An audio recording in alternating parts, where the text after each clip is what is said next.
Is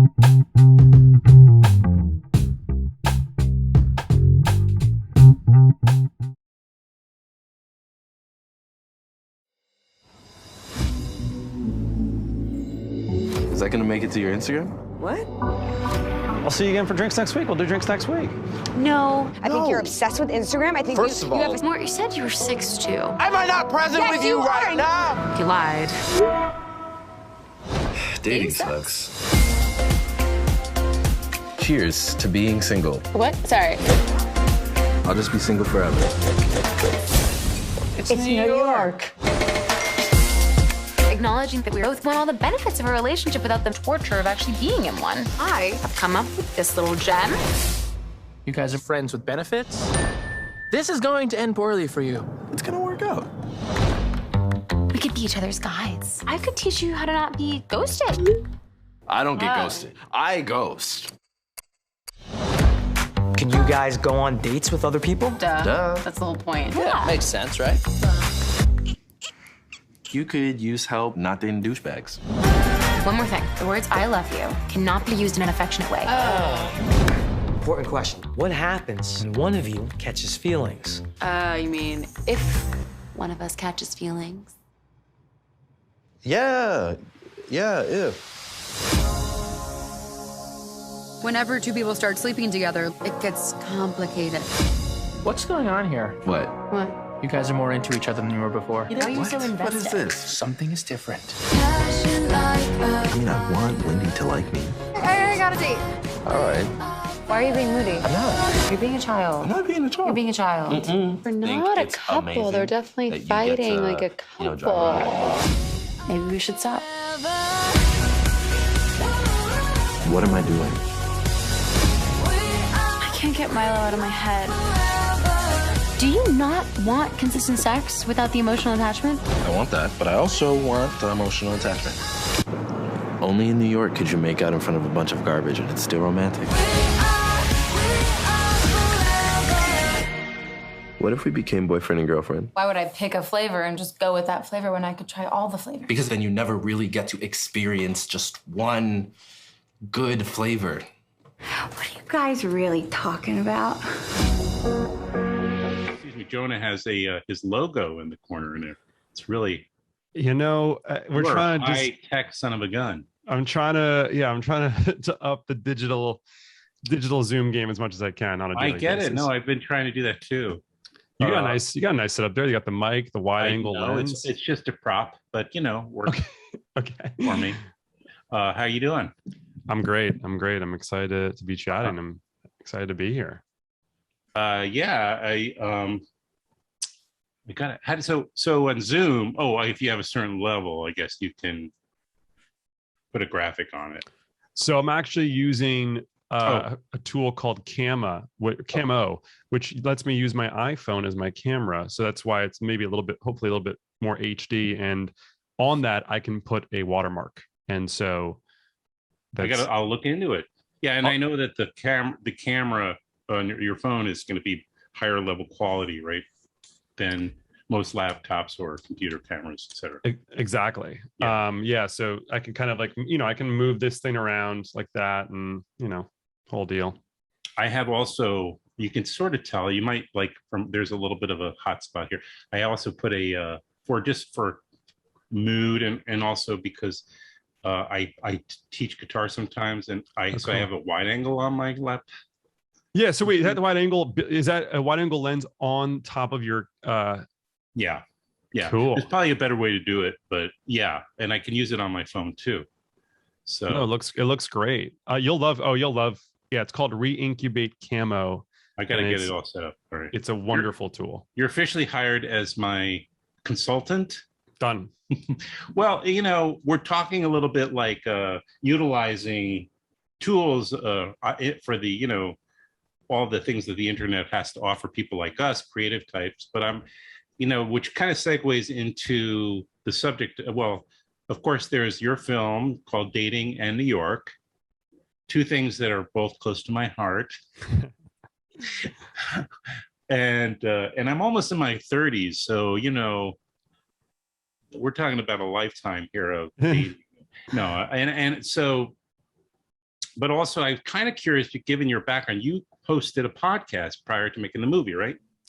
I did. Well, funny enough, I actually hosted the podcast after the film was done, and then now when the film was released, I no longer do. It was sort of the in-between period, this sort of 1.5 year long period of time where the movie was getting completed. It was a which is actually why I had this fancy mic. Thank you, Hinge, which I'm not returning this to them. Don't return it. Yeah, it was a podcast. Well, first I had started a podcast with my sister called Los Angeles Ships, which was a podcast about dating in LA. My sister and I are very close in age. Yeah, I know. Yeah, it's off brand.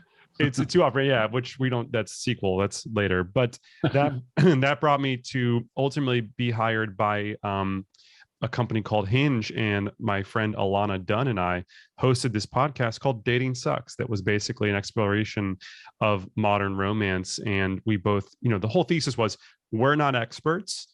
We're just here to act as a sort of 30,000 foot view of the main complaints of modern dating. And we were able to use data and polling and algorithmic information about the way these apps work to help the audience understand best practices and understand topics like what happens when someone ghosts you, what should you do? And we interviewed experts. We sat down with, a political speechwriter to help write the perfect breakup text. And we talked to, just fun people that you would never expect to offer you dating advice. Interesting. So I got to make Dating Sucks. Still out there. It's evergreen, right? It's evergreen. It's evergreen, and that was eventually, once we were done with Hinge, eventually shut down their content platform, and we spun that off into a new series called Seeing Other People. And her and I think it's interesting to note that her and I had gone on a couple dates, and we remain very good friends. And it's sort of it was a fun way to understand the modern dating space, particularly in New York, as it pertains to our film, and making that feel more relatable.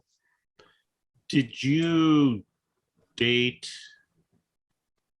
when you started dating? You're a film. You went to USC, I believe, right? Films. Yeah. And what year did you graduate? I'm 2013. 2013. So you don't really have a dating. I mean, well, I shouldn't make the jump, but it seems as though the majority, if not all of your dating life or your time as someone who could date, as a potential dating person, there's always been dating apps around. That's a really good point. Funny enough, actually, I believe one of the founders of Tinder went to USC. So USC was one of the first places where whisperings of this new app called Tinder were popping up. And so I think I've lived long enough in the modern dating world where it started off as being something that was sort of not cool. Like, you don't want to be on Tinder. You don't want to be on the apps. It's weird. Now to a phase of, and for some people, desperate. Yeah. But now you go to the New York Times vows section, and 50% of those are people that met via some digital app of some sort. So it's been cool to see us as a society sort of accept these tools. I think it's and I think it really made inroads into the more senior population. That was a big deal. Funny enough, I helped my mom with her Hinge profile. What did your dad say about that? I think he was, they're divorced but very good friends, and I think ultimately very supportive. Yeah.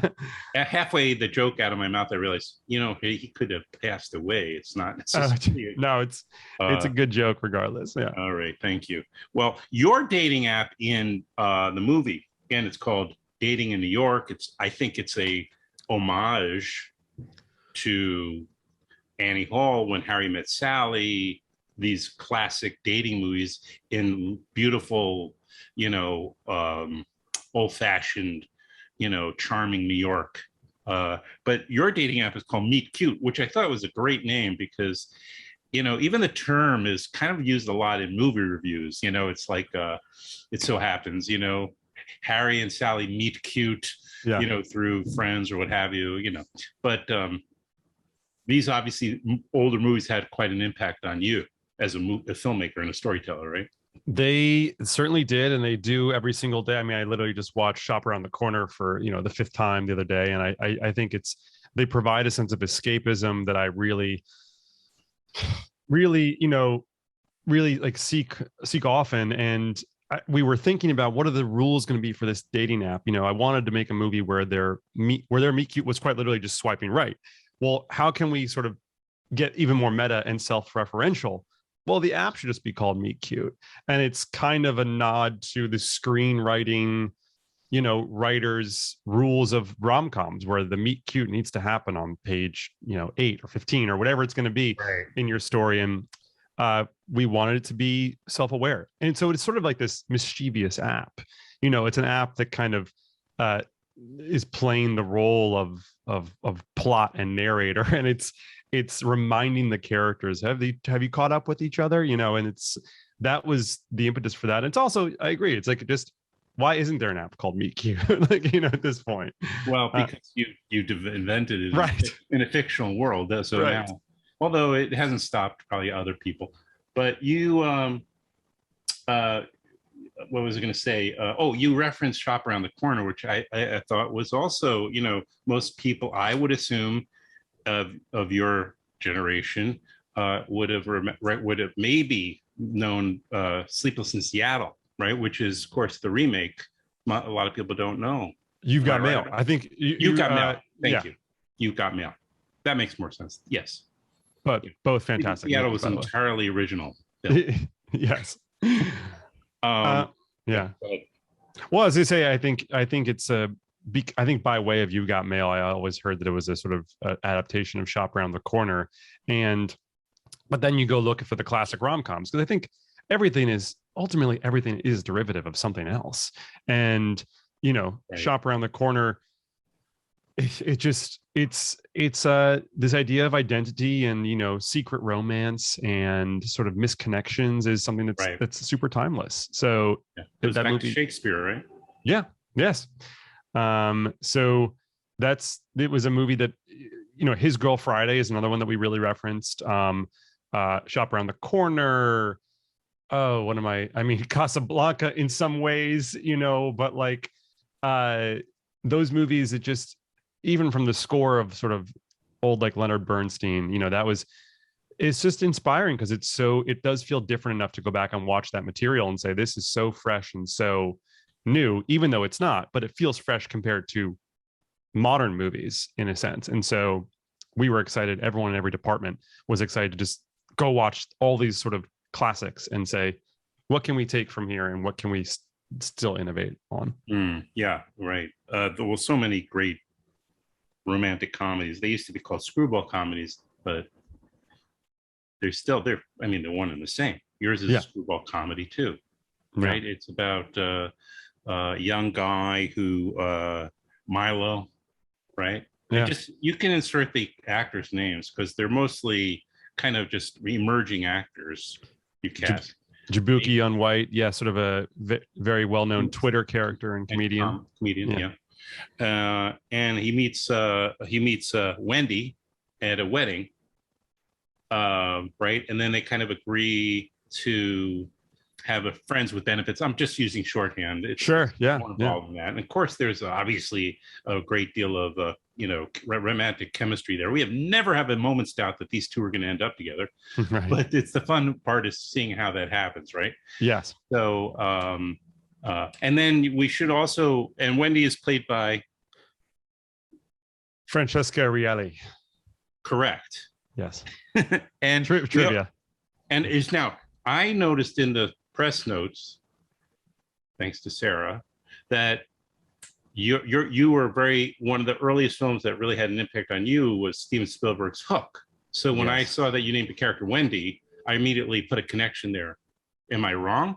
No, you're very correct. I mean, and even going back to the iconography of like the original Peter Pan film, which, I don't think it stands the test of time, but going back to that sort of classical Disney era, and naming a character, Wendy is a character that she is sort of the first person who had to deal with like the first, we call it fuck boy, you know, the first person that really like the douchebag kid that messed her up in like middle school, you know. And we all have that. Mine, for me, it's a girl that I had a crush on in second grade, and it just was never going to work out. And like, that's where my heart first got broken. You know, Wendy from Peter Pan had to deal with this immortal little kid in tights who, you know, would take her on adventures, then, you know, this horrible experience. And in many ways, Wendy's character is someone who has been let down by the people she's dated. And so there is sort of a deeper connectivity to Wendy's character of never wanting to be an ex again, and the Wendy from Peter Pan. Well, glad I caught on to that. I wasn't completely off the mark there. Yeah. But and then you also use the narrator, which people will recognize and know. Maybe he's the most famous person in the movie. I might be wrong, but it is right. Jerry Ferrara, who is of course known for his many years in playing Turtle in Entourage, who plays Milo's parents, Upper West Side doorman. And correct. I got it right. Yeah. I saw the movie. Yeah. And then and also the film's narrator. Yeah. It's another classic device going back. Yeah, I love narrators. I love everything from like the Into the Woods narrator and the way that narrator is treated in that show. And I love, you know, the use of narration and in just the way that we would be told like fairy tales in school, like, you know, and the Princess Bride, obviously, you know, all these different ways. And I think someone like Jerry, like, I think the idea is that you're doorman, so it knows everything about you. Right. So why would they not narrate, you know? Yeah. They know who's going in and out of the apartment. They're privy to a lot of, and, you know, it's interesting because a big part of their job is discretion, right? You know? Mm-hmm. So, and did you grow up on the Upper West Side, or did you grow up in Manhattan? I grew up in Manhattan. I did not grow up on the Upper West Side. I went to lower school on the Upper West Side. I have many friends who grew up there. And, you know, funny enough, the reason that we were on the Upper West Side was because of a friend's apartment that we could shoot that exterior shot at, which actually, you know what? I'm realizing this as I say this. Yes, Milo lives on the Upper West Side, but that is the lobby of is it the Tompkins Square? Is it the Ludlow Hotel? So it's actually a hotel exterior that we shot at and sort of did some set dressing to make it feel more like an apartment. Got you. Right.